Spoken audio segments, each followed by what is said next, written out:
kid. Yeah, we haven't heard from them in a good long time, to be honest. Yeah, man. Hey, I'm gonna tell you this right now. My bold prediction. I bet you, SL is gonna take Mingo job. No, not this year. He won't. I bet he will. We've seen nothing to support that. You ain't seen nothing from Mingo either. You ain't seen nothing out of Mingo either.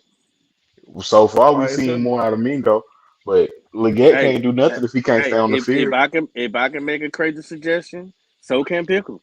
And Leggett got to stay on the field first. It took him 4 years. It took him 4 years to be able to produce in college. Y'all think he's gonna produce right away in the NFL? Hey Cody, I bet you have more explosive plays than Mingo this year. Oh yeah, that's no doubt. Who are you talking about? That's no doubt. They say that Mingo's the best receiver in camp right now. You talking about ASM? You know what? He's talking about Leggett. He's talking about Leggett. No, he's not. Oh, yeah. Mingo, no, Dante Johnson is the best receiver in camp. It's not close. Mingo's doing good, but and let's be real, he's only doing good because Adam Who do you Thielen. think will have the most explosive plays, Mingo or XL? XL personally. Out of the whole combined No, season. not Herb. No, XL. just Mingo. They thank you, Pickle. Thank you. Out of the whole combined season, XL. Because even if Mingo figures out how to start catching, Mingo had my attention till one preseason Hey, how game about this? when he can't figure out how to It's the fucking same catch. shit. If you I can't remember catch in this. a preseason game, your damn ass ain't going to catch. I in the don't regular even season. care Thank who you. turns it on. I just want one of them to. Hey. One of them needs to be explosive for the Panthers this year, man. Like Cody, can I that's ask a why we question, though? drafted both of them. Go ahead, But listen, Twan. who's throwing him the ball? Hold Who's on, real throwing him the ball? Let me ask this real quick. Everything that they do is contingent on who? Go ahead, John. Answer the question. Answer the question. Go ahead, Was John. that Pickle that said that? Does anybody remember Jamar Chase's preseason? Like Yep, it was trash. He was a drop machine. Yep. I'm not gonna judge Jonathan Mingo. I think what you really should look at when you look at Mingo on that drop is the fact that he ran a crossing route and was able to get low and be able to contest that catch. Something that you did not see at all last year, which shows that he has a ton of growth. So I wouldn't hold that one drop against him. Now TMJ, that's We saw him get open last year. We saw him get open. No, I John, but his route tree has changed substantially. You could tell that the work with Smitty has worked because you wouldn't see in a lot of you would see Chark, in the middle of the field. You would see, obviously Adam Thielen, but to see Jonathan Mingo actually run a cross or a shallow cross or anything like that, and, have to get low on a contested catch with two DBs kind of circling in on you. That's just not something you've seen him do last year. So I know he dropped that pass, but I like that development that he's able to actually do that now versus what we saw last year. Well, let me ask you this, John. Do you think Canales really has enough creative plays to actually show and use these wide receivers? Because absolutely, Hold on, bro. Hold on. Let me finish my thought. Because what I seen last night, what the Patriots did, they did a zig comeback, and Joe Milton threw the ball to wide open wide receiver on the left side of the field on the corner. I don't see any of our play calls ever called route calls like that, and that's something I can see that could be called. But I want a creative play caller.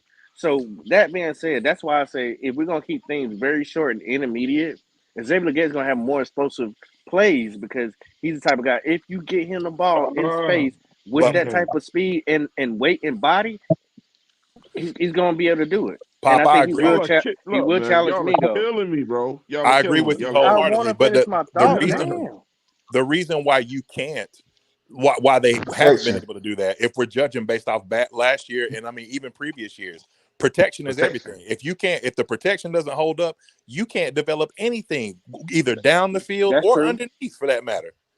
That's true. Hey, let me see if I got Noah back, and then we'll go to D. Go ahead, Noah. Can you hear me? No. Yeah, loud and clear, brother. Yeah. So I have a question for everybody. Do y'all think go ahead, man. the break or make year for Ickey Ekwonu? Yes, absolutely, man. Absolutely. What was the Noah, question? especially, he said, is it a make or break year for Ickey Ekwonu? Noah, I say without a doubt. Without a doubt, he is. Listen, if we do not, no, Twan, let me tell you how. But he already played one great year. if he is in third down scenarios and you're not able to let him pass protect on his own without a tight end or a running back shaded over to his side, I'm sorry, we're looking for a brand new left tackle. I have not seen enough evidence to show that Ickey Ekwonu has the kind of feet to be able to play left tackle. How about this? I'm a bigger doubter of Ickey Ekwonu at left tackle than I am Bryce Young at quarterback. Okay, hold on. Stay right there. Stay right there. Big John, chime in on this. You see how we have sat here and analyzed Bryce Young and everything that went wrong for him? Everybody played bad.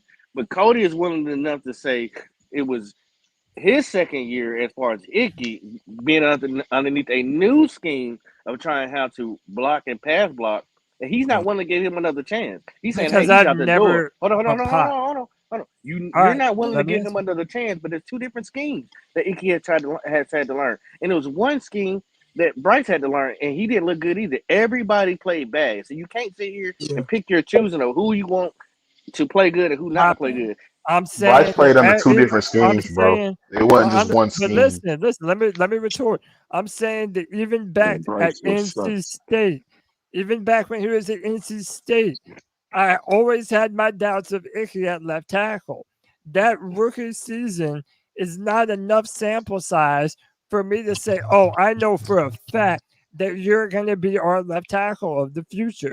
It wasn't enough, especially when we were running the football as much as we were. If you're not able to pass protect on your own, on an island, on 3rd and long, you're not an NFL left tackle. He has to prove that this year. He's a tackle. He's a tackle. And then Bryce. Y'all say that, but there's not a whole lot of evidence for that. So right now it's 1-1 with Ickey. You're willing to give up on if he has one more bad year, learning two different schemes in 2 years. You're willing to do that. This is year 3. Are y'all willing to move on from Bryce? Year 3. Are y'all willing to move on from Bryce? Yeah.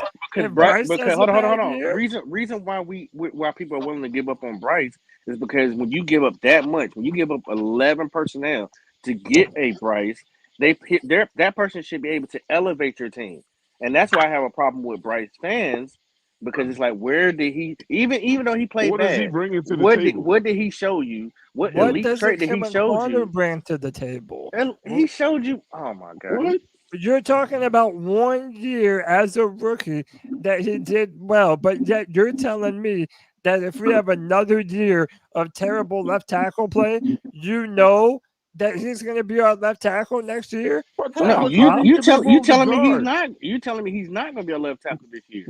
Guess what? That's not even what I said, though, oh, Pop. Okay. All right, that's what it sounds like. I said I'm more of a doubter. This is my last question. All I said was I'm more of a doubter of Ickey Ekwonu than I am Bryce Young. Was there tape on Ickey his first year? Was there his rookie year? Was there tape on him in the NFL? There was no tape on him, right? So no, the second year, not asking him to pass protect like that. But you had to pass protect at one point, and yes, we did run the ball a lot. I understand that, and that was his trait, was to run the freaking ball. When we had Steve Wilson, that's how we got them wins, because we ran the freaking ball. We went away from that. We changed the schemes. Carolina always been a run dominant team, though. Right. But this is the thing now. When you got Frank Wright come in there and change that totally up, where we wasn't running the ball like that or dominant, that's where he suffered, because that wasn't his strong point. The biggest suffrage point of that, Pop, was not so much that he's not a good pass protector. I think the book is still out. I disagree with Cody, this being his last year to prove it. I think that the difference is the difference between mid and wide zone blocking scheme.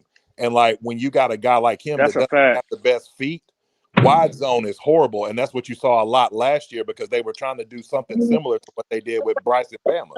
And that just wasn't it didn't fit him as a player. And then I'll let you go, Noah. And then I want to get to D real quick. But the thing that I have always said about Ickey Ekwonu that he has to get better at is he has no secondary maneuvers to recover if his first plan doesn't work. That's why he gets hit with those spin moves so often. He's always caught leaning in, trying to lean in and give ground to that edge, and all they got to do is swipe his hands down, and Ickey's beaten like a Salvation Army drum. Like that's really it, man. And I'm saying, like, don't get me wrong, I do not wish bad or ill success on any Panther on this team. But if we're allowed to be reasonable and have our doubts about Bryce or have our doubts about Mingo or whoever, then we're allowed to use our eyes and say that Ickey Ekwonu leaves a lot wanting at that left tackle position. And now he doesn't even have the ability to move So we over can say the same thing and as play quarterback. left guard. He can't even play I'm left just guard saying. no more. I'm So just. now I'm you just have to saying. hope Like. that he's a left tackle. I'm Go just ahead, saying like this, bro.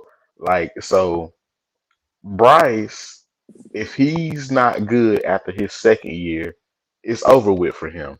But if Ickey is not good after his third year, Yeah, it's not then over he with get for more him. time. I don't get that. I don't. I So don't. let me That explain don't it to you that then, don't because that don't make no sense. if I spend $100 to get you here, but I spend $5 to get somebody here, it's not the same because I respect something back Bro, in return if I development is spend a development. That's What exactly. That's what I'm saying. But you, even though they both first round, like I believe you should be hard on every first round pick that you pick as an organization. Let's not get that twisted. I should be hard on everybody. Just like Cody gonna be hard on Brian Burns, I'm gonna be hard on Bryce. Everybody should be hard on your first round picks because that's what you spent the most on. But So when y'all you believe have that hold Bryce on, Young, we should go for Carson Beck? what happened? Carson Beck or Shador over Bryce? That's what y'all telling me? If Bryce struggled this year? Oh, that's a good Nope. conversation. I don't know if y'all want No, to do that tonight. I don't think we draft a So quarterback. how long? How Wait, long do you? wait, How long? If How wait, long? hold on, How long? wait, wait, Hold on. wait. I How told long? no. How Wait, long do you guys give somebody to develop? How long? But That's that's the a thing, good though. point. That's the thing. It When you gave it when Ickey varies. played his first year, he gave you your return that you spent. When Bryce played his first year, you didn't see no return, and that's why people are turned off because you lost so many players behind Bryce.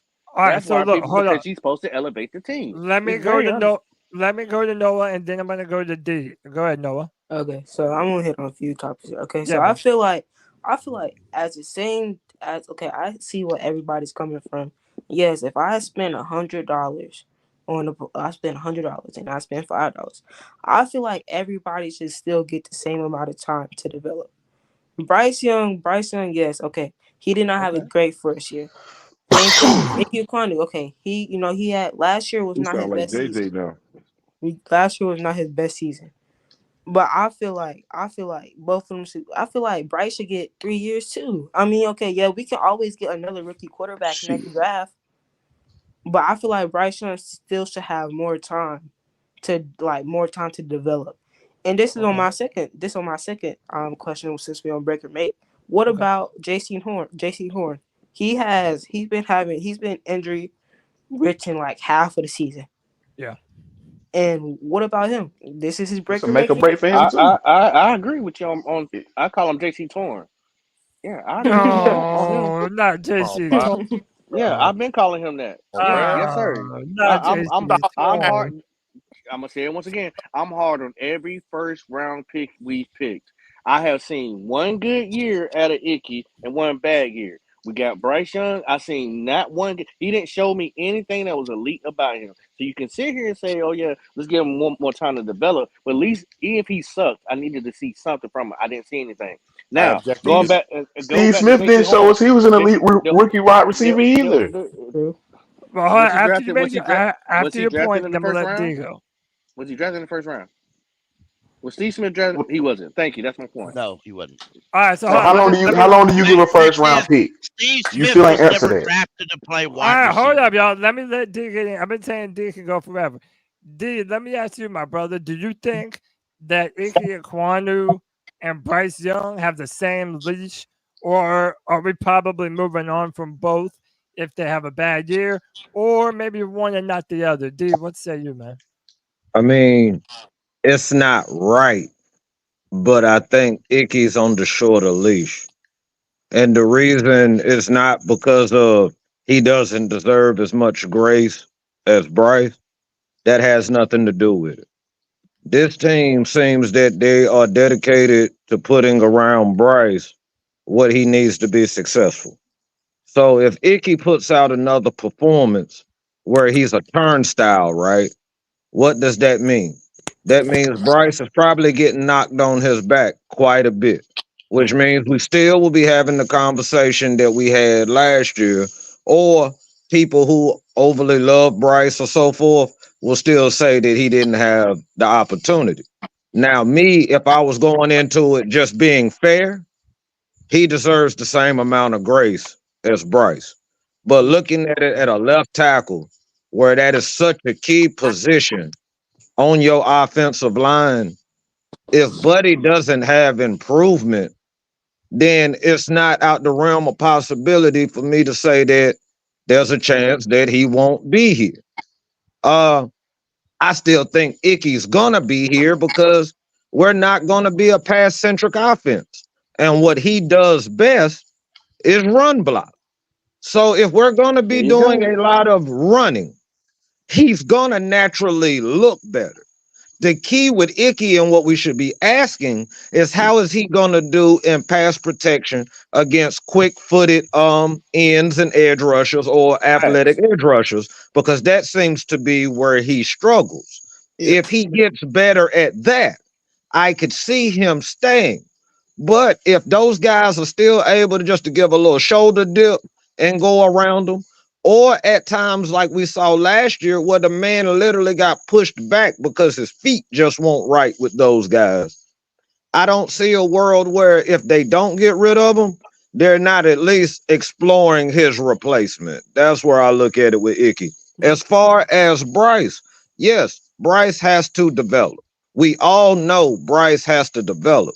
The only thing that pisses me off in a conversation when we start talking about a player is when you make the statement, he's not going to do it. Okay, you might didn't see it last year. Yes, we knew there were circumstances last year, or some would call excuses. Okay, however you want to take it, that's your thing. But my thing is this: I don't have the bandwidth or the mind capacity to sit and just say that a man cannot perform at a level the next season, or if maybe a little more development, or maybe a coach pulls something out of him. And one thing that I keep hearing is he's not going to be a franchise quarterback just because of what you saw last year. There's a lot of people, even first round athletes, that do not produce at the level that was expected when they come to a team. It happens. Did Bryce have a bad year last year? Yes. Nobody is denying in any form or fashion that man had a bad season. But even with a bad season, just how they just made the complaint, well, if Bryce deserves grace, right? Ickey deserves grace. Well, let's flip that around then. If you're willing to say that I believe Ickey can become a good, solid left tackle, right? And you haven't seen within pass protection that Ickey can be a solid left tackle, and you say, because I see that, right? Well, I'm going to be the asshole that's going to sit back and be, are you a scout? Oh, I've watched for 25 years. I've watched for 30 years, and I can't still be for sure what somebody's going to do. My thing is this: you cannot believe in them, or you can believe them. But to make a bold statement as seeing into the future like that always gets under my skin. Now, am I the positive one? Yes. Am I the overly positive one? Yes. So yeah, I will look at it at a lens that I believe that a man can improve. A man can go through adversity and he can improve.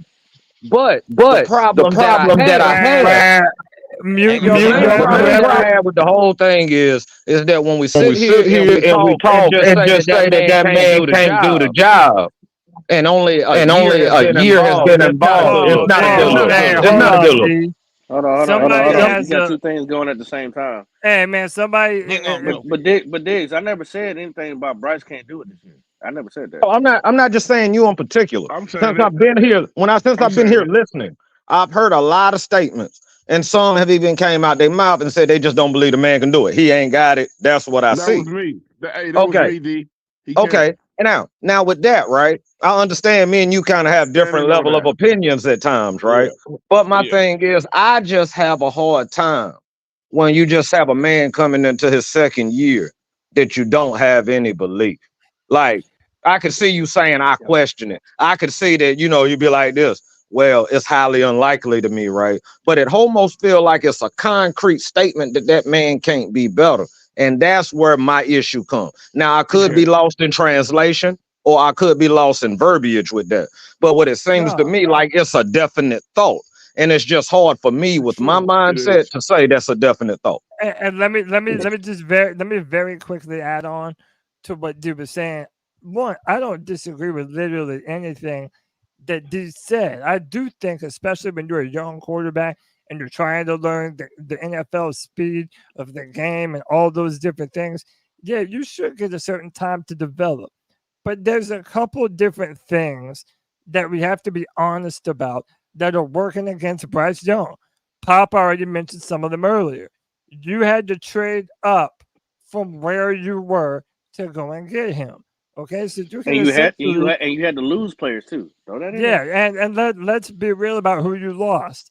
It was DJ Moore and Christian McCaffrey. People don't include Christian McCaffrey in that trade, but they need to, because it was a round pick that we got from the 49ers that ended up going to the Chicago Bears to get Bryce Young. So you've lost two beloved Panther players.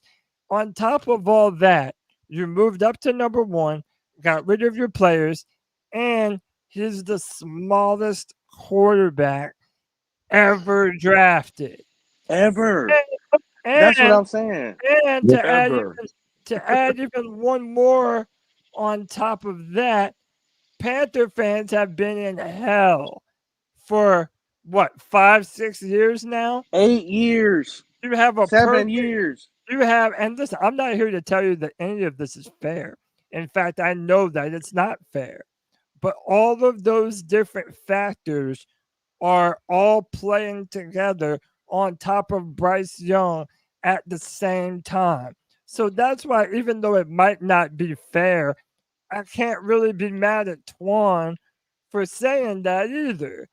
Well, see, that's the thing. The things that I just mentioned too, See, that's the thing. Like, when it comes to like Twan, me and him have had quite a few interactions about Bryce and our thoughts on it. So I kind of have a better understanding of where Twan is at in the thing. I absolutely have nothing with honor with my man too. I respect everything he say.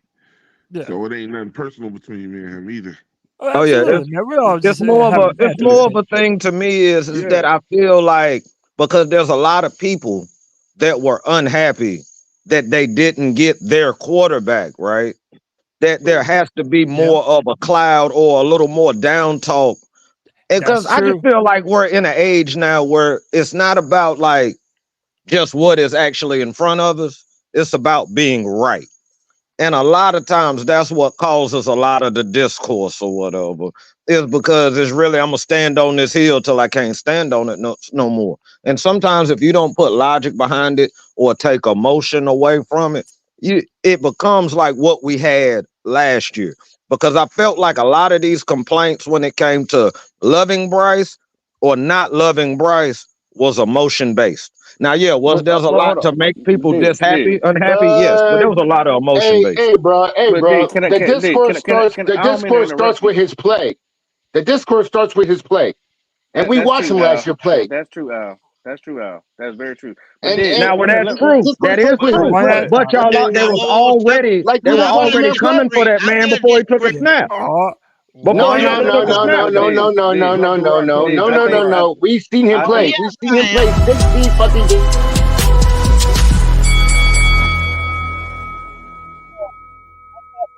A whole episode without one, and I had to, damn it. All right, one at a time, I'm gonna let Al go. I'll go after Al, and because I want to talk to D. Go ahead. Yeah, go ahead, Al. I'm not going no more. I mean, that's the only thing I had to say was the discourse starts with his play. That's it. That's all I had to say. That's it. The discourse started before when Stroud didn't get drafted. It started. Hold on. It did start that. Pickle, I know you about to go with that. But it was the fact that we lost so many players, and even the people that we didn't thought was going to be gone, or those who predicted that we were going to lose them, they're gone. You lost more than that to get behind this guy. So that's what I'm saying. The maturation of what you lost to keep a team going. Yes, it is gonna look a little bad because the team is telling you as a Panther fan, this is the guy. He's gonna be able to carry all those things that we lost for him to bring us to the Lombardi, and that's where people have a problem with. That's why I don't Oh, talk and I get about that. Bryce. And I get that. That's why this whole time I'm from Black Cat, and I don't know if you know where that's at, but it's right around the corner, bro. It's right around the corner. This is the first year before the season started. We have got behind and said that's why we wanted Bryce Young to get and have some continuity with the team, with the starters for the first preseason game, because we didn't want the same thing that happened last year happen this year. We're calling the hashtag no excuses because we know the people that we lost as Panther fans, we loved them. DJ Moore, Oos, some that like Brian Burns. There's Who's has several. nothing to do with that. Brian Burns Brian has nothing to do with that. You're not listening. But Pop, what would you have really seen in? I mean, I really do have a couple of questions, but I just want to ask this one to your point. Go ahead, brother. Right now. What would you have seen like? Because I almost feel like a lot of people wanted to see Bryce in that first series for narrative shaping. For people who like Bryce, it was like, oh man, look at him, it's changed, right? But for the people who don't like him, then it was like, look, it's more of the same.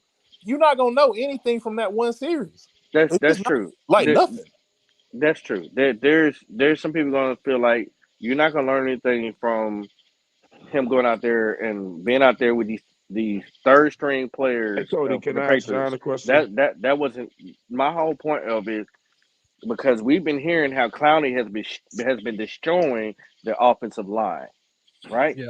Been destroying it, and that's the last thing you want to hear is that a journeyman who's been from here, there, and everywhere is still coming in here and destroying your offensive line after you pay $155 fucking million. So now that you get to have him, Oddly enough, that journeyman has similar sack totals to the guy we just. No. I'm not comparing the two. Don't do that, John. I'm not doing that. I'm not comparing the two. Clowney's doing his job. That's what he gets paid to do. Is be disruptive. So what I'm saying is, if they have a problem in practice, right?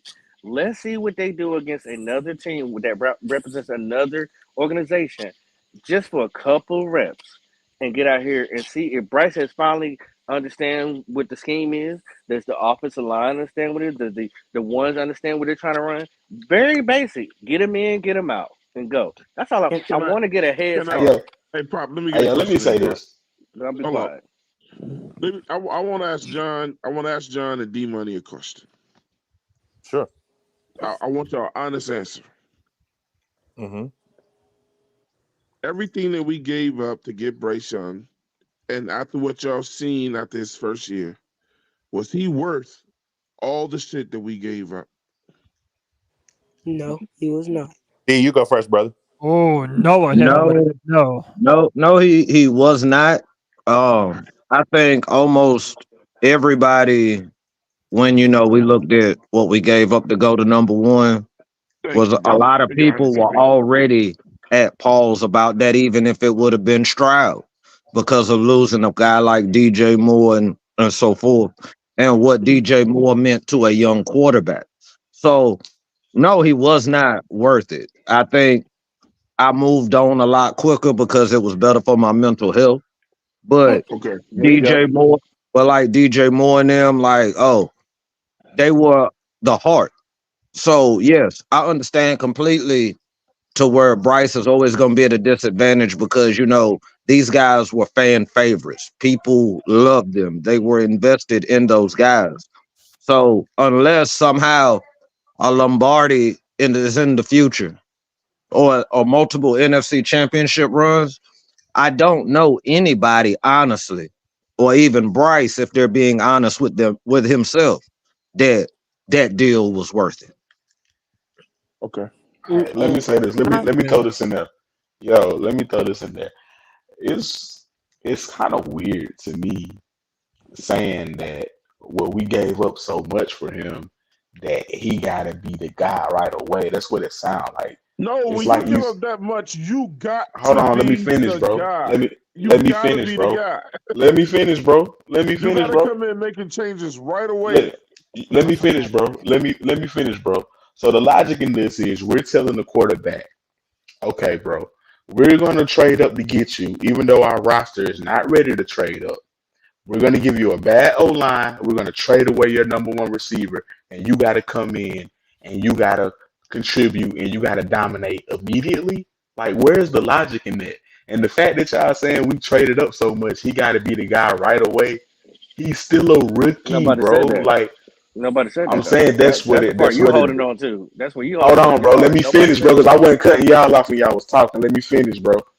You know what I'm saying? So I'm saying, like, y'all saying this dude, he literally just said you have to come in and be the guy and change it immediately. He literally just said that.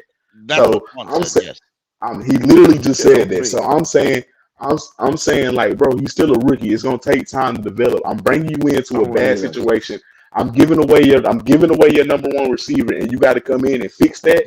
And y'all saying because we traded all this away that he only has a short amount of time to show it. I think it's the opposite, bro. When you invest a lot, don't you try to protect that investment for as long as you can before you go bankrupt?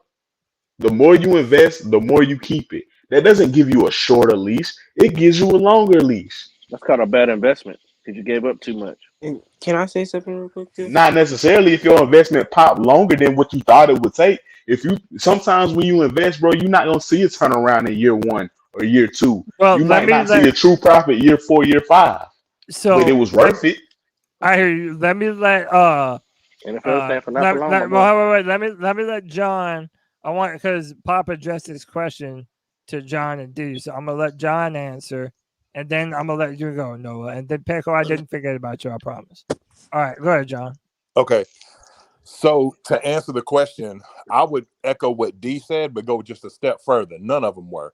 When you think about all that we gave up as far as picks and a key cornerstone of this franchise in a receiver, none of them were worth it, right? But the fact is that they did it because they felt like they needed to identify the quarterback position, right? That's number one.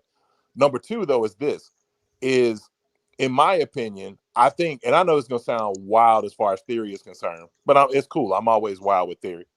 Pause. But I feel like a guy like Bryce forces you to do, because I hear this argument made a lot. I hear Bryce got to have a San Francisco style roster to be successful. Well, why not? And if you look at what they're trying to do from a Yak perspective, it looks very similar. Want to know how I know?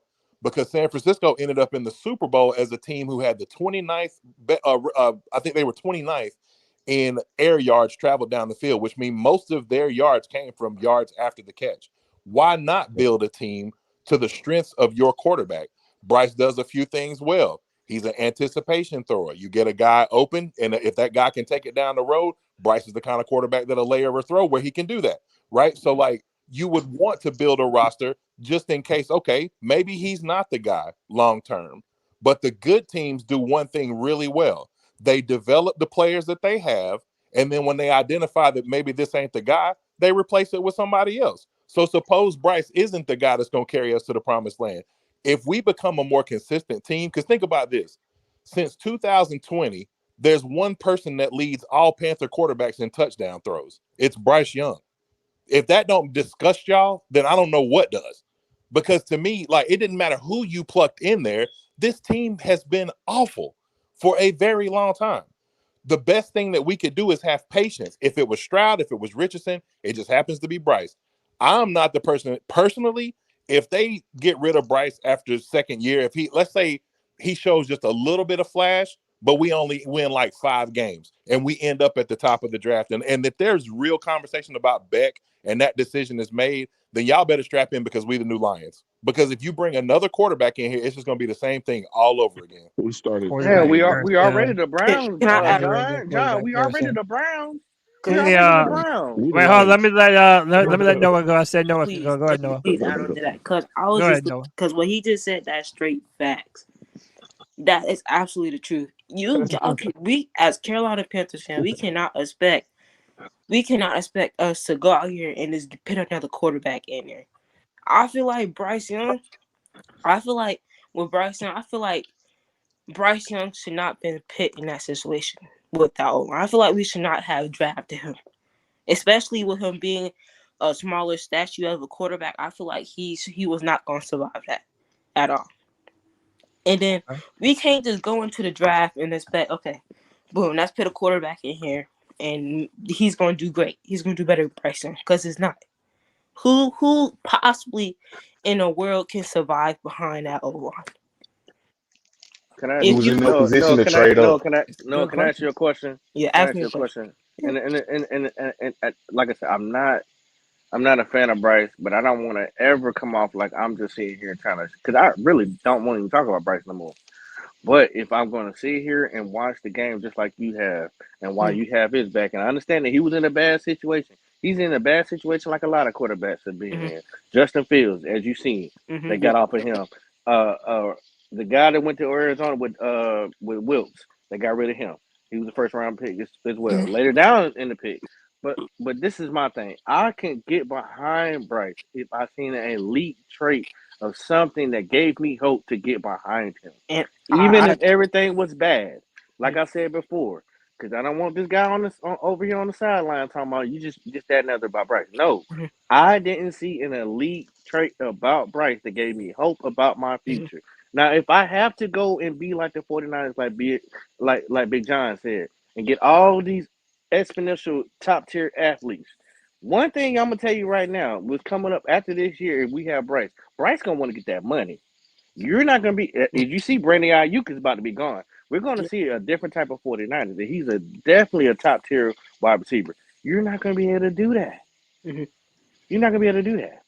If you identify and scout talent properly, you can do that, and it could be something you do over and over again. Cool. So let me risk it. And we are not known to be good at drafting, so that's another problem. It's about the organization.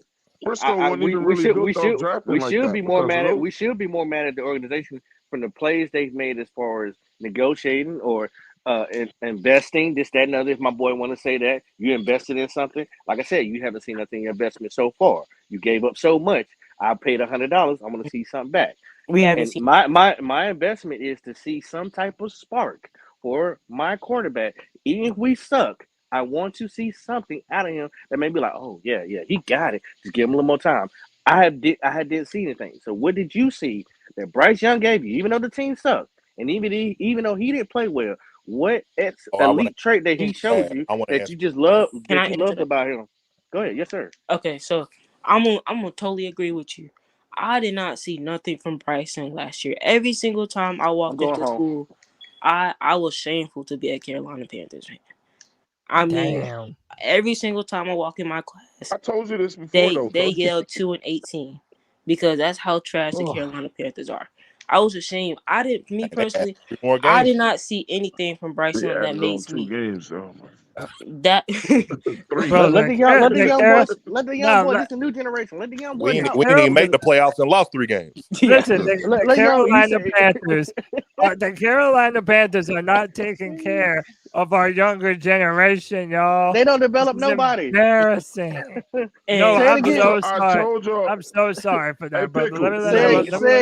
Young man said I didn't see nothing from Bryce. Let Noah finish. Go ahead, Noah. If y'all, I've been on this podcast for I've been listening. I've had cat calls, and I haven't been. I wasn't the biggest Sam Darnold fan, and it's gonna be a big thing to say. I'd rather have Sam Darnold back there than Bryce. I'd rather have. He showed you something. Even if you suck, I would too. That's a big statement right there. Even if you suck. But I'd rather have Dimes back in Carolina. I'd rather have Sam Darnold back there, or even PJ Washington back there, before I put Bryce Young behind that old line again. Damn. Because at least when we had Sam Darnold back there, we was winning 5-6 games. We was winning them games. But Bryce Young, I feel like it's not a lot of games though, but. It's not a lot, but it's better than Bryce what we had last year. All right, so hold on. I'm gonna go Panther Pickle and then John. Go ahead, Pick. I first and foremost, I love what you said, though. I really do, and I understand that. I really honestly do. Living up in Tennessee, there's a whole lot of Panther fans. So when you walk out and you have your Panther stuff on and it's the middle of the season, there's still a lot of NFL fans here. They chat with you. And what you're going to say? Yeah, I know we suck. That's all you can say. Yeah, But really. I identify with what you're saying. Now, that all being said, a lot of the intelligent fans also knew that, man, your head coach sucked. And that's what I feel. Like I said Facts. before, I'm not necessarily a Bryce fan, but I can't, and it's kind of dumb to, no, it's not dumb. That's not what I want to say. It's a waste of time to stop and say what we should have did, because to be truthful, what we should have did is not trade it all. Okay. To me, Hey, whoever is use the microphone, not talking. I've said it before. I would have still traded Christian McCaffrey, not because he was a bad player, but because at the time he was getting hurt a lot, and we needed draft picks to rebuild a team. Yeah. I would have still traded him, but I would not have used him picks to trade up. I would have used him picks to draft better players and rebuild the team through the draft. And last year, or before we drafted Sam or traded up, it was me and White Chocolate's opinion they should re-sign Sam Darnold if they can for 2 or 3 years, and then by then you could draft a quarterback and develop a guy. That's what we wanted to do, but everybody had to trade up because you draft this quarterback was going to save your world. We drafted him, and half the people that said that either ain't around or pretending they didn't say it. So all that being said, and I'll just say this. You've got to give these folks or these kids some sort of hope. Because if you ain't got hope that your team's going to be good, why watch it? Why go to podcasts? Why host a podcast? Why, if you have no hope your team's ever going to get good, there's no And I've use said to, this before. There's no use to do this. I've said this before, man. Like, at least fans like us who are of a certain age, we remember 2015. Hey, a bunch of us remember 2003, right? Whereas if you're in Noah's generation, you might have very sparse memories of that. There's nothing to hold on to. That's why it really does break my heart when I hear Noah saying, all the kids are making fun of 2 and 15. Like, especially when you're a kid, being a football fan is supposed to be fun. Like, that's when you're supposed to. But Cody, I said this several times before, bro. I said, listen, if you got kids that are getting ready to turn 12, 13, and you're a Panthers fan, your kids are likely not going to be Panthers fans. No. They didn't transition the right way. They didn't do it the right way. You know what I'm saying? There should have been a predecessor behind Cam. Somebody got that way. Echo on or something. But at the end of the day, we got Bryce, and that's why I had to ask the young man the question I asked you. What? And this goes for anybody on the panel. What wowed you about Bryce? Like I said, everybody played bad. If we're gonna just stick to Bryce, fine, let's do that. Everybody played bad. That's why I wanted to see all of them come together during preseason. That's my whole point. But it didn't make me feel hope at all. Even though he was a rookie, I seen other players come in here and wow me. It doesn't matter the position. It's a first round pick. I'm hard on every first round pick. When you seen J.C. Horn play, you was like, oh damn, boy, we got a lockdown corner. He showed you something. I didn't see anything that wowed me about our quarterback right now. And if anybody has a problem with that, I don't understand why you do. So let me say something before everybody else. The Cam curse, bro. I told you, I it's believe real. it. It's And real. let me. So one, we're at 10:40. We're gonna go another 20 minutes. We'll go to 11 o'clock. And first off, I appreciate all of y'all spending your Friday night over here, man, talking Panther football. Sincerely, I love each and every one of you, man. Y'all make this show incredible every night, man. Every time we do it. Sincerely, I appreciate y'all, man. I still want to go too, but I'm being patient. Go ahead. You know I got you. I'm coming right next to you. Yep. So I'll also one say more this. thing, and then But hold up. But I'll say this too. You know, when it comes to Bryce in 2024, I am willing to let Bryce give me every single. I'm willing to give him every single opportunity to make me into a believer and turn me into a fan. I'm gonna pull for Bryce. For how long? I'm gonna cheer for Bryce, and I am going to really throw all my weight behind supporting him, like my man D Money would like me to do, like Noah would like me to do, like I want to do. But I will tell you this: if we're having these same discussions in 2025, I'm no longer nice about Bryce Young. And No, I'm why you not gotta trying wait? to hear. What about this year? That's what I'm saying. This is his year. This is the year. If we're doing the same thing next year, wondering about Bryce, wondering if he's going to be the guy, I'll be on Twan's boat saying no, Bryce is a bust and it's not him. But That would be I'm not. logical, though. But I'm not saying that now. And as of this moment, I am letting Bryce have every opportunity to turn me into a believer. As And you that's should. all Let I me have to ask y'all say this. about that. As you Let should. me let me Hold, let me Cody. let me As ask you y'all should, this. Cody. I just got let- one question. I just got one question. All right, so y'all saying we just need to see improvement. Nobody thinks we're gonna have a great season. So what stat line does Bryce have to put up this year, yards and touchdowns, to make y'all shut up and believe? I'd rather What's put up what? I'd rather put up money. What you want? What you want to put up? I don't I have no said number. stat I just line. want to see I don't. I'm production. saying give me a Yeah, stat line. Like what does No, he have give to like me throw some for? money. I was someone that said on Twitter, and people roasted me because they said that the numbers were not high enough. I said 20 touchdowns. damn, I he said missed. 20 touchdowns, 8 interceptions. I said around what I say, like 2,500 passing yards. A lot of people said that was a low number for passing yards, but that was more than last year, and we're going to be running the football. And I would like a completion percentage somewhere around 66 to 67%. Hold on, Cody. That's where you I fucked up. can see it, but I can't see it. But let's get to the money. What you want to put on the wins and losses this year? I'm On the win, I'm supposed to bet on my team No, with you should I people bet don't that's on your rooting for know, my word. bro. team. Not you, Cody. Not you, That's Cody. such an inflated conversation though, Ain't because it? I don't know what the defense is going to be like. I don't know what the pass rush is going to be. I don't know if our Not secondary you, Cody. Not is you, going to Cody. hold up. Oh, you mean Trick? Yeah, Trig's willing to step up to the plate. I'm willing to take his money off his plate. Hold on. I'm gonna let. Hold on. So I'm hold gonna let. on. I'm All right. I'm trying to understand the question. And it ain't nothing hard to understand where you So see I'm the so wins and hold on. lose If you column. listen, then you can understand what I'm asking. Am I supposed to bet on my team against somebody that's rooting for my team? When If you all of believe us in them, agree, yeah. I'm betting on the when all of reality of what when the team all of is.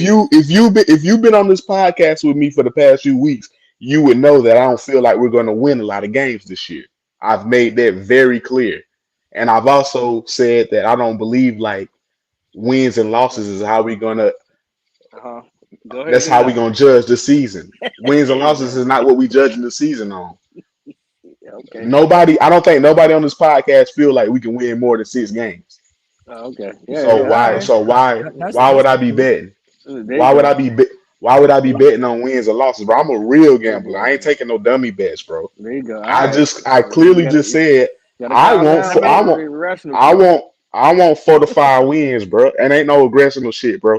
You feel me? I'm a gangster for real. I don't get I ain't gangster. say aggressive. I I All don't, said I don't, right, rational. everybody keep it cool. I don't get Everybody gangster keep on it cool. podcasts. I said I don't get aggressive, gangster not on rational. podcasts. Hold on. Let me let my man John I get just in. said I don't want more John's than 4 to 5 been wins. trying to get I in want a Everybody on be top this. 5 lying. pick. Everybody be Let me lying. let Then you lower John your get in on standard. this. Let me let John get in on this. Like I've been telling the people. Go ahead, John. My bad. Okay. So check it out. So I want to speak to 2 points, and then I'm gonna give the because I hear this a lot with like Bryce shows no elite trait, right? Like not a single one, Here we right? go. All right, yeah. So we going there. First, I want to say this. I feel like we tell the story of the Carolina Panthers like when y'all were talking about like Noah and the next generation. Like we talk about 03, 04, but we conveniently leave out 05 and 06. We talk about 15, but we forget about 20. We forget about 11, 12. Sorry, man. The beginning of 13. The year after 15. I feel like where it was really starting to turn the corner was when we got Norv and Cam went from literally career 59% completion percentage. Yes, sir. To like Yes, sir. 65% overnight, right? And then going into that next season after the Caden Clay drop in the Saints playoff game, right? We go into the next season 6-2. He get a shoulder blowed up in the Pittsburgh game, and that's where our trajectory started to go down. So I feel like it's an unfortunate situation because this team that they were building around Cam was getting ready to be unbelievably special, and it happened as a result. Now, to the Bryce point, because I just wanted to talk about that one point because that was very interesting. But to the Bryce point, I would challenge any of y'all to really go look at, and not just look at for yourself, but go seek out a few different sources. I'm one of those people that believes that, mentors and people who understand that have played the position, people who have been a part of the NFL, or even at a high level, for example, a guy that like a lot of people listen to now, Tim Donnelly, the guy from 99 in Raleigh or whatever, and listen to guys like that when they talk about the tape and what you see. Bryce's elite trait is 100% anticipation. Bryce throws the ball, and I'm telling you, for a young quarterback, not just a seasoned quarterback, bro, we see seasoned quarterbacks that don't anticipate and throw the way Bryce does. For him to do this as a rookie is unbelievable. The real question is, will he ever have the people around him to support that? Because with a guy that's able to do that at that level, a guy like Deontay Johnson is going to be huge for Bryce. That's why you're already seeing the results in camp. Anticipate is another word for guessing, but go ahead. What are you talking about? Anticipating is another word for you. When you anticipate something, you still guessing. I'm not guessing if it's an educated throw. If I'm throwing you into guessing. I'm throwing you into the route. If he was guessing, he would have had 21 picks and 5 touchdowns. Here we go. What are we talking about? I agree, John. If you break it on a slant, I'm throwing it to your slant before you come out your break. That's anticipation. That's anticipation. A guess. That's not a guess. I know where you're running. I can make an argument. I can make a strong chemistry. That's chemistry. It don't mean it's gonna cut that way. Hold on, y'all don't like chemistry. Y'all want nobody to play in finish. preseason. Y'all Let like him finish. chemistry. Let him finish. Yeah, Strong argument. I like that. I can make a strong argument. You go look at tape from last year and see where Bryce was throwing Adam Thielen open. Things that Kirk Cousins couldn't do when he was in Minnesota, right? His last year in Minnesota. Throwing that man open, throwing Mingo open, guys that were taking super long for routes to develop. A lot of Bryce's sacks came from plays that were taking too long to develop. That's number one. Number two, here's another argument I can make. Without those anticipation throws, it could have been worse. We could have been 0-17. You know what I'm saying? Like it really could have been much worse. Anticipation throws. So let me ask you this, Big John, and I'm not trying to discredit your knowledge, but I threw this at somebody as well because I think Bryce Young is the most esteemed, most awarded player ever in Alabama as far as everything that he's accomplished, right? Other than getting the championship, right? Mm-hmm. But he's also, until this year, 2024, he has been the most sacked quarterback ever in Alabama history. Now, that being said, because Jalen Milroe's there, you can't sit here and say you got a 5-star offensive lineman all across the board and 5-star wide receivers that he doesn't also create sacks for himself. Those are things I have to take in question. That every sack was long developing plays. I don't agree. I wouldn't, and I didn't say that. I'm saying a lot of them were though. Yeah, but I'm just saying that now that you get into the NFL and you don't have that top tier 5, you're going against the best of the best. Well, why would a guy who's so elite and decisive, and they told us that he's on Peyton Manning as he's already in his second year of development. He's not even a rookie no more. That's what they were telling me. He's on his second year. Now he's not. Now he's a veteran because this is actually his second year. Not really a veteran, if they want to call it. It's overuse of that word. But I'm just saying, if you look at the track history of him, he was really the most sacked quarterback in Alabama history, period. And those are guys that weren't even athletic, and he still had 5-star linemen there. So he has some things about his game that he needs to critique himself. I wonder if he anticipated that. I don't know. I'll say this, man. I think that there is an element that we're missing to this too. But I understand what Big John is saying. I understand what Big John is saying. But listen, let me say it like this though. He's not wrong that those were the traits and qualities that Bryce showed in abundance of. Oh shit! And coming out of college, but I think that what we did was just like how when Cam Newton was drafted, and we were like, he's big, he's strong, he's mobile, he'll be all right. Well, I feel like Frank Reich and that coaching staff did this thing where, the kid's a genius. He has the greatest anticipation. He's basically has the mind of a 10-year veteran. We're gonna dump him back there and dump all this on him, and he's gonna be all right. But what they failed to realize was that Bryce Young, no matter how smart he is, no matter how good of an anticipator he was gonna have to catch up to the speed of an NFL football game. Absolutely. And it's different. It's different than at Alabama than it is in the NFC South. Another thing that the NFL is just one notch. It ain't that much different than the NFL to the college. Who said that? Bro, you man, gotta go Black Cat. Black Cat, bro. You hear some crazy stuff. Look, this is what I'll say, man. This is what I'll say. Swan, you was there. Going into next season, that's why I've said, man, this is a make or break year for Bryce Young. He needs to look good this year.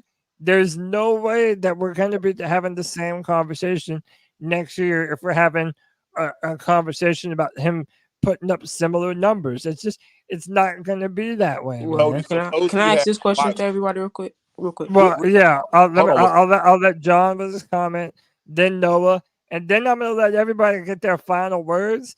And your boys got to get up out of here. I got a big day tomorrow. I hope y'all enjoyed the extra hour. You know, them hoes gotta wait, Cody. Them hoes gotta wait. Nah, not this one. Nah. Cody ain't got no hoe in his life no more. Bro. Yeah, man, ain't no hoes in my life, man. I gotta love. You know what I'm saying? When I get off this racing, I got you, Cody. Yeah, man, you're.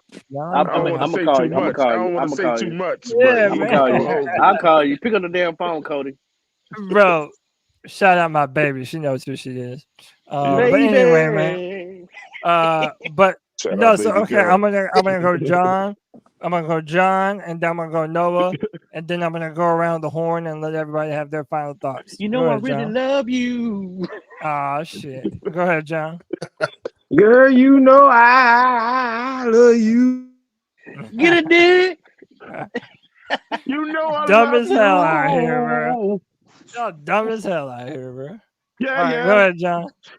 Go ahead, Big John. No, what I was gonna say, man. Suppose that because when we talk about Bryce's success, like if the stat line that you gave before, right, which honestly for a second-year quarterback, 20 touchdowns, 8 interceptions wouldn't be great, especially if it's below 3,000 yards.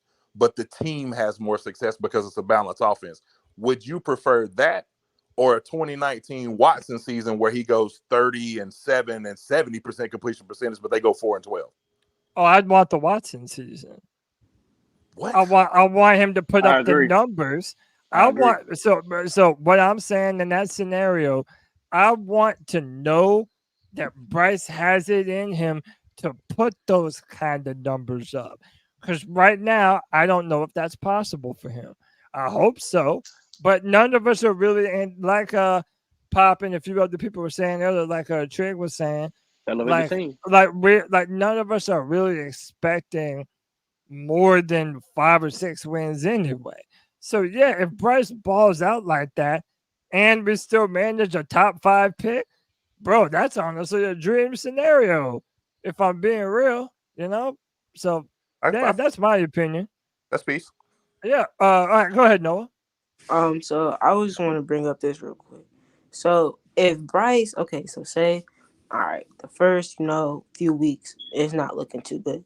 Do we think that we should bring in Andy Dalton in to finish out the rest of the season? If it's bad, I would have put, to be honest, I'd have put Dalton in a couple times last season more than we did, but that's beating the dead horse. What say y'all? Not how bad it's looking. Right. To me, it's going to have to wait till half the season. I want to see him real bad half the season, because once and Diesel skills, he left early, but Diesel skills I brought this up to question before, and Diesel has made a very good point. Once you bench Bryce, you don't go back to him. Once you go that route, you don't go back to him. So he might as well be off the roster. I don't know. Elway was bent. I mean, so I can kind of see both ways, to be honest. If I'm going to do the benching, and thank God I'm not going to. If I'm doing the benching, I'm gonna wait till half the season. And once I go that route, I don't know that I'll go back. But that's so. That's fair. The answer the young one and young youth. Andy Dalton has 1 year on his contract. Someone was detected at the front door. I hope not. Somebody what? I heard somebody detected something. At somebody's front door. Andy Dalton is very important to this team. I believe that he's going to be out of here next year. He wants to go into coaching. They're really trying to get him healthy. You're not going to see Andy Dalton at all this year. It has to be a real,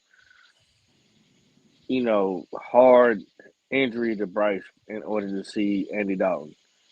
Because I believe, even though we may not have seen that sort of kind of dog, outlandish talking type of Bryce that we might want to see, I think he's going to find a way to encourage himself to go out there, even if he's hurt, that he's going to still try to find a way to lead his team.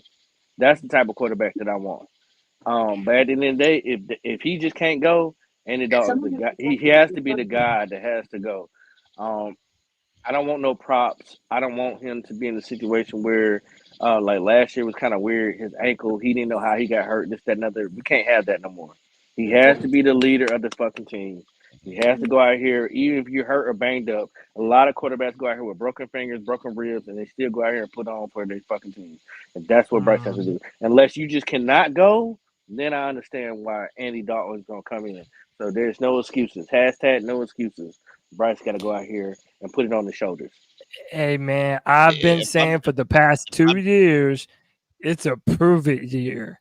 It's a prove it year. That's a for fact. Everybody on this team. There is no one who has any laurels to rest on. And by the way, I'm not trying to bring this back up again, but that's why what Ickey Ekwonu said in one of his meeting or press conferences or whatever, it bothered me. It sounded similar to what Brian Burns said, that there were times when I was, riding off of the success of my rookie season, or I was taking plays off. I don't like those answers. I do not like them. That was a fact too. That's a fact. That's a fact too. I don't know if he took plays off. But. Yeah, no, but he said that he was like kind of overconfident and over, he had a great rookie year. Yeah, but that's not enough. That's not enough. Do it again. Don't ever rest on success of 1 year. It's not guaranteed to do the next one. I didn't like it when Burns said it. I didn't like it when Ickey said it. I don't like that. What that says about our culture. You're gonna keep Burns out your mouth. Bro, Burns not even on my team. He don't How play about here that? no more. So Burns not even on my team. He How don't about play that? here no more. So keep him out your mouth. Not even on my team. All right, man. But listen, man. This has been another edition of the C3 Friday Free for All, the show for Panther fans. by Panther fans. We have had an incredible discussion tonight, y'all. I appreciate each and every single one of you for hanging out with us and spending your Friday evening with us. Bro, we had over 100 viewers the entire show, y'all. Yo, we are football is back, baby. I love it. I love it. I love it. Let me get some of these outros here, man, and we'll get some final thoughts. And we're gonna get up out of here on a Friday night. My man Noah, brother, I need it more. was so good to talk to you again, dude. Yeah. Please come back on more I'm often. gonna be back. I'm gonna be back. Yeah, bro, you know we value your opinion. We always have, brother. Give me your final thoughts for the Friday free for all, man. Okay, this been a great FIFA for all. This is like one of my first ones back, and Yes, you know, sir. as a Panthers fan, look, this year, this is a break and make year for me too. If this not looking good, like, I'm sorry, but the Panthers is just not gonna longer be in my heart. Cause it's like I go to school, I hear Bryce Young this. I tried to say, oh, come on, y'all, one more year, we gonna get it right. And I see that one more year, and we still haven't got it. We still haven't got it right. So hopefully, We will someday. yeah, we gonna get it right one day. But hopefully, you know, this season we get some type of glimmer, of spark, or some type of hope. And I'm hoping. yeah, I'm hoping, man. hopefully. But I'm gonna be back on here a lot more. No, we appreciate you, brother. Keep pounding. Thank you as always, man. Can't wait to have you back on the show next time. Thank you, Noah, man. Yeah, man. We love Noah, man. Yo, Noah's awesome, man. Noah's that dude. That's the next generation of Shout out Panther to the fans, little y'all. guy. Panthers have to treat this next generation better. Straight up. They got to do it. Shit, Next that up, hey, generation man. and our generation, shit. I'm telling you. Hey, my man John from One Carolina graced us with his presence tonight. Brother, I'm so thankful. I'm so happy to hear your voice. I hope you and your family are blessed, healthy, and well. Man, I wish you all the success in the world. Thank you for coming on the show tonight. Give me your final thoughts for the show, man. Man, first of all, y'all give it up to John, bro, for coming over Yeah, here. man. Bro, we miss John around these parts, man. Man, salute y'all, man. Like I tell you, Where was you hiding at? Was you like in a dune or like? Nah, I'm a.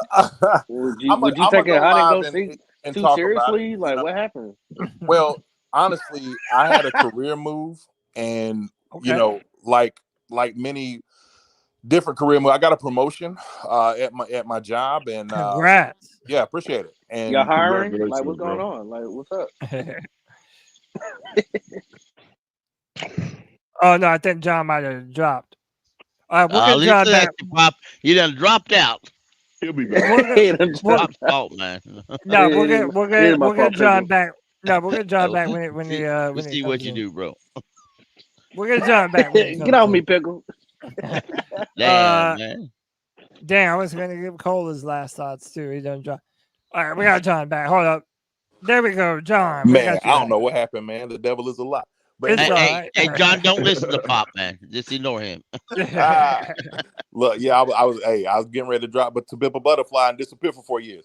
But no, no, but seriously, man, it's just good to be back, man. It's been, uphill battle with health and things like that, but things are much better than they've probably been in years, and so I look forward to getting back out here too. Probably doing some content myself, man. But the first stop I always have to make is the free for all to, chop it up with y'all boys. So I'm very grateful that y'all are still doing this. Congrats on 6K, man. And I hope Thank you, brother. Much more success to you guys. Twan, you already know what it is between us, bro. Absolutely, Poppin', brother. Everybody, man. I got mad respect for all of you guys, man, and some of the guys that I don't know on this platform at this point, but I look forward to getting to know. And yeah, Absolutely. Hey, look, I wanted to speak to one more thing, too, because I did see something kind of like off to the side. I saw some stuff on Twitter that you had said, and then I saw some stuff, that you had called in, I think on Tuesday, talking about with people giving you a hard time, as far as like you being on this platform. Bro, let me tell you something. I've been on the show. I've been coming to free-for-alls. I've been doing all that stuff, and I still support, other platforms and stuff like that. But, bro, don't let anybody, steal your joy from being over here, man. And I wanted to speak to that because I don't know you personally, but I could really hear the hurt behind you. And as somebody who is personally dealt with some situations like that because of the kind of people that I, hang around and, and stuff like that. And, sometimes in our community, it can be a little harsh, bro, as far as like, saying like, oh, well, you really ain't this because you chopping it up with them or whatever. I just wanted to offer you, man, that I've been here, been on the platform. These guys are awesome. Ain't no alt-right, whatever that mess they trying to, tell you about and all that kind of stuff, man. So like, just stick to it, bro. I appreciate hearing you. I've been listening in the distance for a while, but keep doing y'all thing, man. I appreciate that, dog.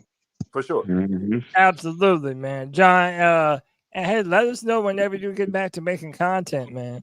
We'll send everybody over to One Carolina. Hey, we have a saying around these parts, man. The rising tide lifts all boats. Lifts all boats, baby. Support Panther content creators. That's what we do, man. That's how we pay it forward.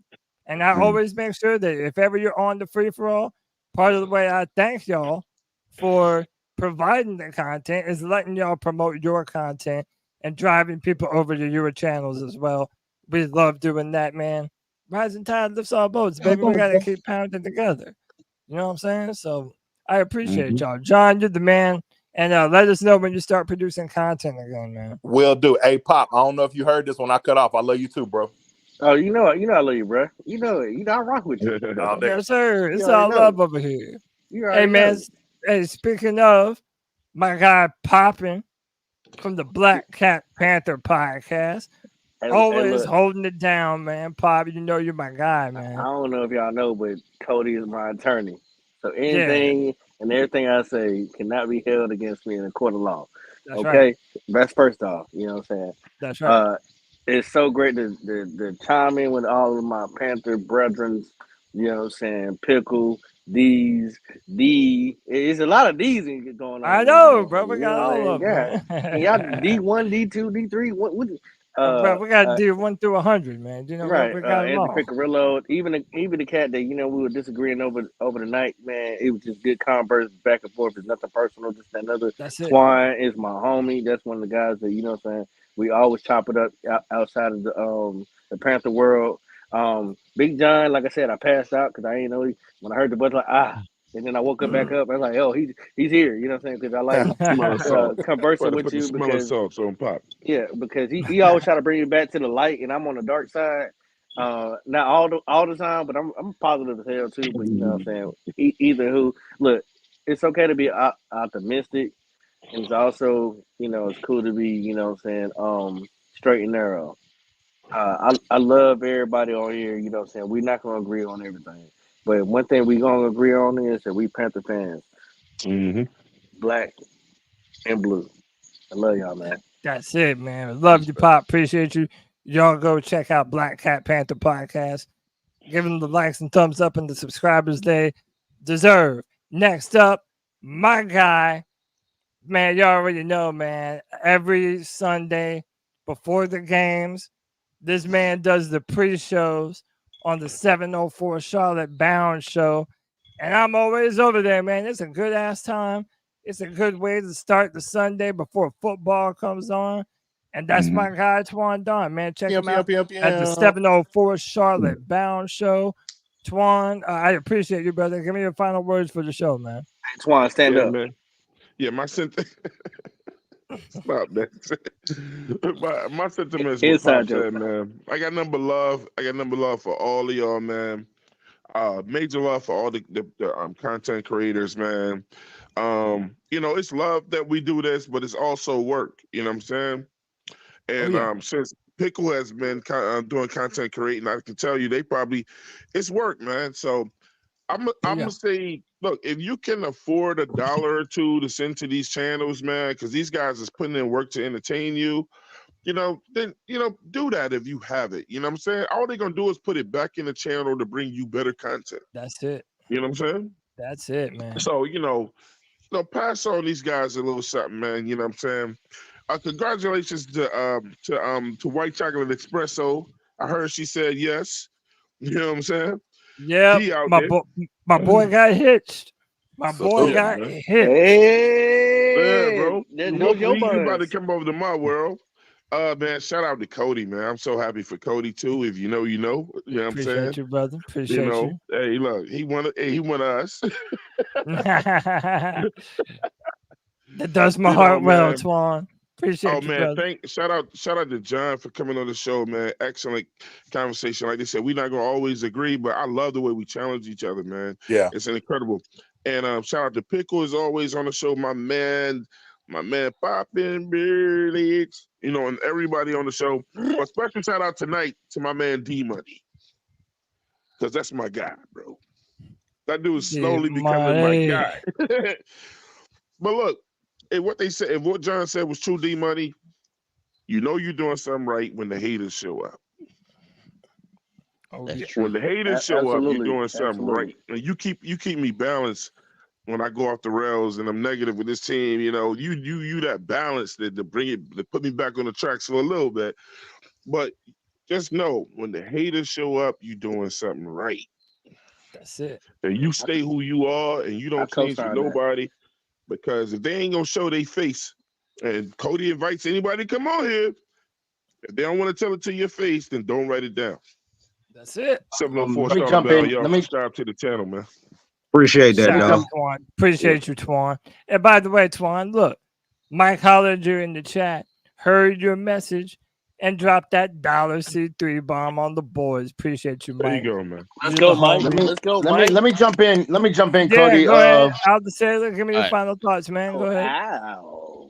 Yeah, man. I appreciate. Of course, I appreciate everybody and Yeah, man. one love, everybody. I'm out of here, bro. I'm cooking my cousin some food right now, so thank you guys for having me on the show. It's always Cody. It's always love. It's always love. Always. Pickle. Appreciate that. And then Twan, and then everybody else in the show, man. You guys are fucking great. I love you guys. You guys have a good night. Love you, Al. Appreciate you, brother. My man. Wow. Al's the homie, man. That's Al the sailor. He frequents everybody's pod. He's on everybody's pod. What? Showing love, man. Yes, sir. Man, Hey, man. Appreciate Al you, gets around, man. Al gets around. You know what I mean? Yeah, pass me around like a fucking yeah. No, did it? I ain't say all that, but you know, all right. But Al ain't cheap, Each y'all. their own. I'm just saying. How would you know, Pickle? How would you But Al, I know? appreciate you, brother. I know. Yeah, I appreciate hey, you man, too, Cody. next up, we're gonna go to my fellow Clemson brethren. We already know who the best college team in the South Carolinas is, man. But how are you feeling tonight, brother? Thank you for your time. Give me your final words for the free for all, man. Oh man, it was another great Friday down, man. You know what I'm saying? I ain't got to go to work tomorrow, so I was able to thug it out with y'all the whole time. So Man, fuck that everything job. good. Everything all good, man. We're gonna keep pounding. Your boy got court coming up next week, man. I think sometime. So next time I hop on this thing, I shouldn't have this thing on my bracelet, so I might be able to catch some games this year, man. So Hey, man, everything go stay good, positive, man. brother. Yo, Stay free my positive. dog Trigger. Free Hey, my hey, dog hey, for Trigger, sure. man. Hey, you ain't doing the gangster, dog. Stay positive, For bro. It's sure. gonna work Nah, out. I ain't the gangster no dog more. Trigger, man. I'm retired, man. That's why I jumped on here with y'all. I'm retired, man. I'm crossing lanes, man. Content Hey, creation. Yo, Trey, do a C3 gangster out here, bro. That's what it is, man. C3 gangster for real, bro. So, hey, man, you know I appreciate you, brother. Always you add great content to the show, man. Nothing but love, brother. So, man, hopefully I talk to y'all next week. Yes, sir. Absolutely, man. I'm gonna get on your ass next week too. Yeah, we can do it. We can do it. We can do it. All right, man. Look, this man is one of the most positive people in all of Panther fandom. Everybody loves this dude. He has been one of the most cherished members of the C3 Legion. Everybody loves the keep pounding energy from my man D Money. D, give me your final thoughts for the show, my brother. Yo, once again, another beautiful, beautiful Friday free fall. Another beautiful opportunity for some of the greatest Panther content creators, minds of Panther football, think tanks of Panther football to reunite and talk about the team that we love the most. We know we have different opinions and so forth. Last night, I was just happy to see Panther football gets us closer to back to what we love the most or whatever, and that's seeing our Carolina Panthers. And regardless how the season goes, regardless what we see, what we don't see, and everything else, we are starting to build to something greater. Rome wasn't built overnight. Some of your best meals are not made quickly. So find what you can find peace into it. Find what you can find joy. Try not to be too heartbroken. Don't try to take anything too personal when it comes down to it. There's going to be a lot of ups and downs this season, and you got to be prepared for that roller coaster. But at the end of the day, D-Money going to be here to be with you, to help you walk you through it, talk you through it, laugh you through it, however we going to do it. And like I always love to say, Pounding, my brother. D-Money. Now you see why we love that dude, man. Yo, the real AP said D is, that boy D going is, in right he now. said D is optimistic prime. I don't like that shit. That's optimistic prime right there, dog. Yo, shout out D.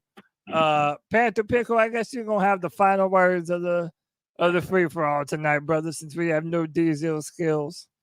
Yeah, man, Panther Pickle. You better do it right, Appreciate Pickle. you as You always, got it. brother. Hey, it wouldn't be a Yes, sir. Friday free for all without Panther Pickle. So go ahead and talk to me, Pick. Give me your final words for the free for all, man. Football's back. Yeah. Podcasters are back. The fans are back. The haters are back. We're all back. But rest you assured, you may hear Panther fans having discussions back and forth. They may get heated. They may get screaming level. But rest you assured, Falcon, Saints, and Bucks fans, we all agree you suck. Yeah. But to cheer for them, you have to suck. That's That was absolutely beautiful. That was beautiful. Now, don't forget there are other Panther content out there. That's right.